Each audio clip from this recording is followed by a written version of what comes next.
Hello everyone, I'm Nedu, and today we're going to be reading a short story called The Fisherman and His Wife.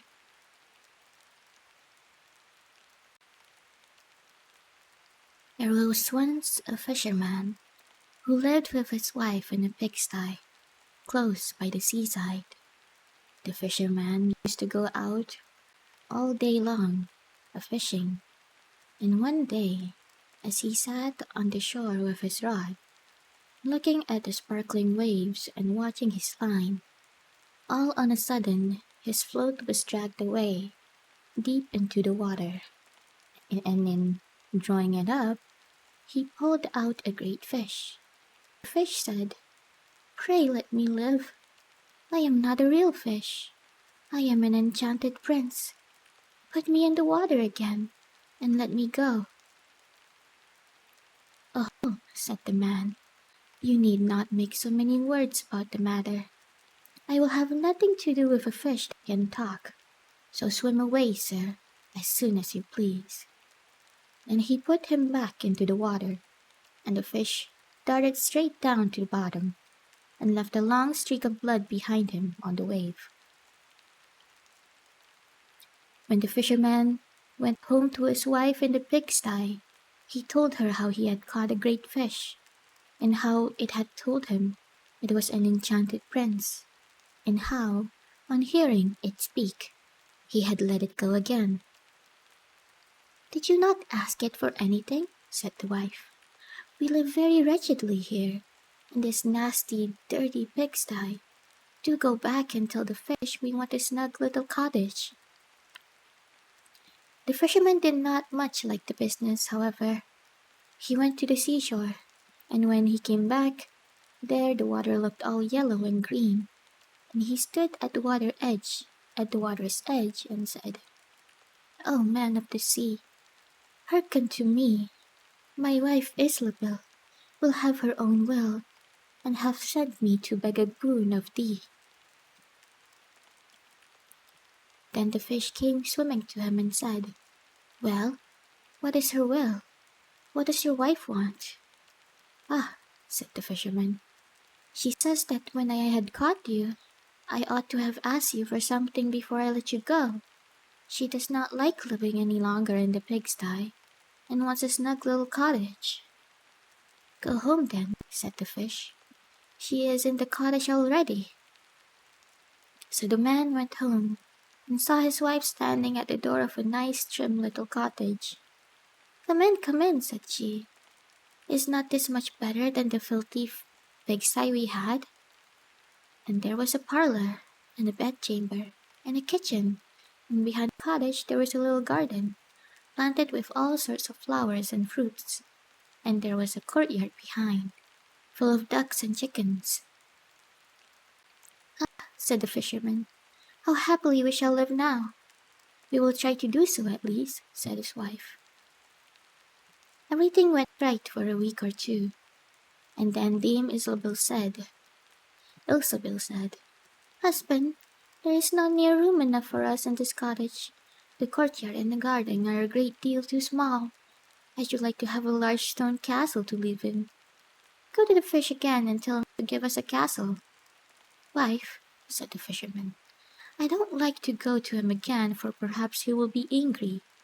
We ought to be easy with this pretty little cottage to live in." "Nonsense," said the wife. "He will do it very willingly, I know. Go along and try." The fisherman went, but his heart was very heavy, and when he came to the sea, it looked blue and gloomy, though it was very calm, and he went close to the edge of the waves and said, "O man of the sea, hearken to me. My wife Ilsabel will have her own will, and hath sent me to beg a boon of thee." "Well, what does she want now?" said the fish. "Ah," said the man dolefully, "my wife wants to live in a stone castle." "Go home then," said the fish.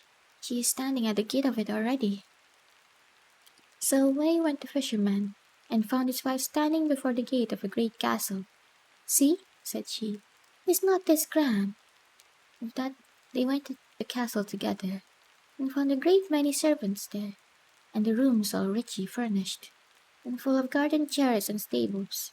And behind the castle was a garden, and around it was a park half a mile long, full of sheep and goats and hares and deer, and in the courtyard were stables and cowhouses.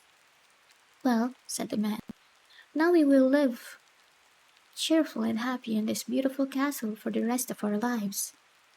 Perhaps we may, said the wife, but let us sleep upon it before we make up our minds to that. So they went to bed. The next morning, when Dame Ilsabil awoke, it was broad daylight, and she jogged the fisherman with her elbow, and said, "Get up, husband, and bestir yourself, for you must be king of all the land." "Wife, wife," said the man, "why should we wish to be the king? I will not be king."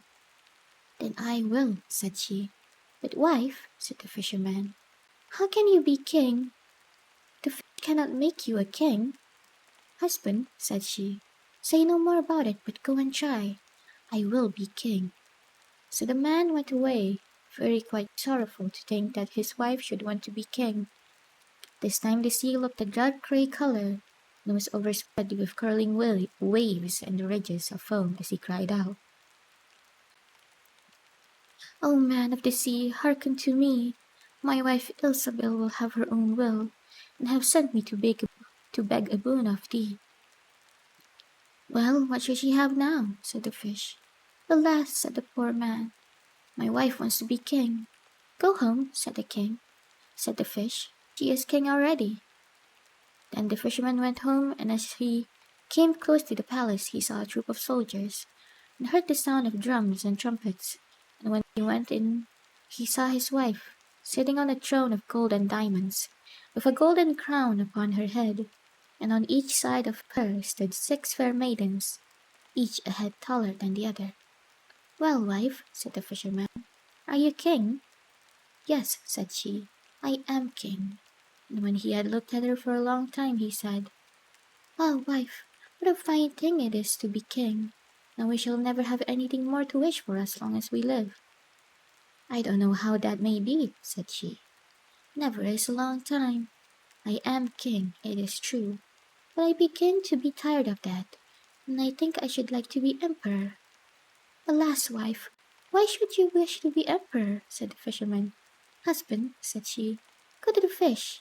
I say, I will be emperor." "Ah, wife," replied the fisherman, "the fish cannot make an emperor, I am sure, and I should not like to ask him for such a thing." "I am king," said Ilsabil, "and you are my slave, so go at once." So the fisherman was forced to go, and he muttered as he went along, "This will come to no good. There is too much to ask. The fish will be tired at last, and then we shall be sorry for what we have done." He soon came to the seashore, and the water was quite black and muddy, and a mighty whirlwind blew over the waves and rolled them about. But he went as near as he could to the water's brink and said, "O man of the sea, hearken to me.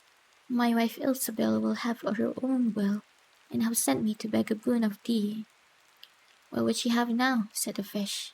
"Ah," said the fisherman, "she wants to be emperor." "Go home," said the fish. "She is emperor already."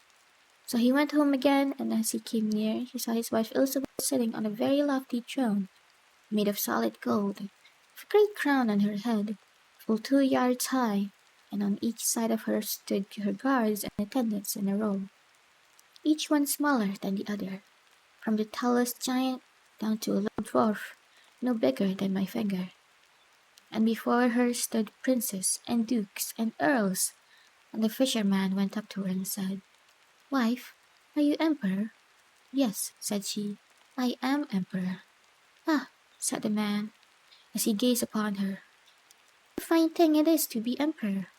"Husband," said she, "why should we stop at being emperor? I will be pope next." "Oh, wife, wife," said he, "how can you be pope? There is but one pope at a time in Christendom." "Husband," said she, "I will be pope this very day."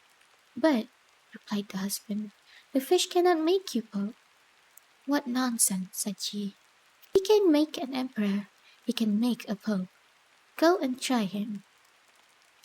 So the fisherman went, and when he came back to the shore, the wind was raging and the sea was tossed up and down in boiling waves, and the ships were in trouble, and rolled fearfully upon the tops of the billows. In the middle of the heavens there was a little piece of blue sky, but towards the south all was red, as if a dreadful storm was rising. At this sight the fisherman was dreadfully frightened, and he trembled so that his knees knocked together. But still he went down near to the shore and said, O man of the sea, hearken to me. My wife Ilsabil will have her own will, and have sent me to beg boon of thee. What does she want now? Said the fish. Ah, said the fisherman, my wife wants to be pope. Go home, said the fish. She is pope already. And the fisherman went home, and found Ilsabil sitting on the throne that was 2 miles high, and she had 3 great crowns on her head, and around her stood all the pomp and power of the church.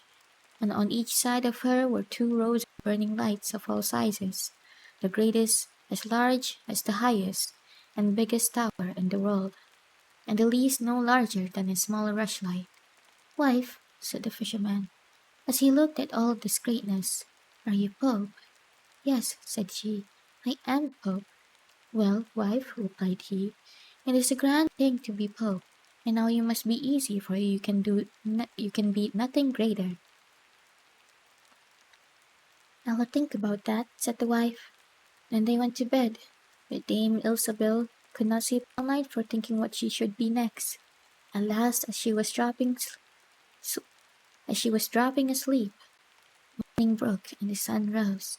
Ah, thought she, as she woke up and looked at it through the window. After all, I cannot prevent the sun rising. At this thought, she was very angry, and awakened her husband, and said, Husband, go to the fish and tell him I must be the lord of the sun and moon. The fisherman was half asleep, but the thought frightened him so much that he started and fell out of bed. Alas, wife, said he, cannot you be easy with being pope? No, said she, I am very uneasy as long as the sun and moon rise without my leave. Go to the fish at once. Then the man went shivering with fear, and as he was going down to the shore, a dreadful storm arose, so that the trees and the very rocks shook, and all the heavens became black with stormy clouds, and the lightnings played and the thunders rolled, and you might have seen in the sea great black waves swelling up like mountains, with crowns of white foam upon their heads, and the fisherman crept towards the sea and cried out as well as he could, O men of the sea, hearken to me. My wife Ilsabil will have her own will, and now she is sent to beg a boon of thee. What does she want now? Said the fish. Ah, said he, she wants to be lord of the sun and moon. Go home, said the fish, to your pigsty again, and there they live to this very day.